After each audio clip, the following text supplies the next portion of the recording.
caught in a love triangle. The night his wife showed up at my apartment, I was wearing his t-shirt and nothing else. She stood in the hallway, hair wild, eyes red, breathing like she'd sprinted through hell to get there.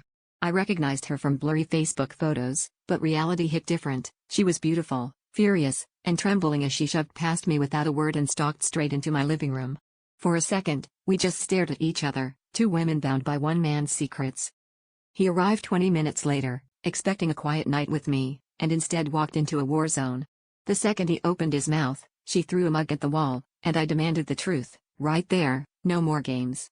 He started crying, actually crying, and said we didn't understand. He said he loved us both.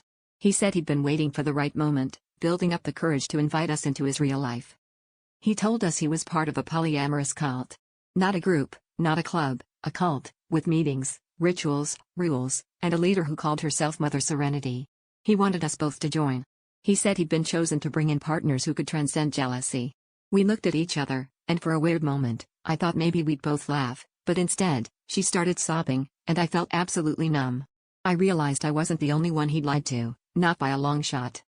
As he begged us to come with him, promising honesty, community, love, I saw in his eyes that he believed every word.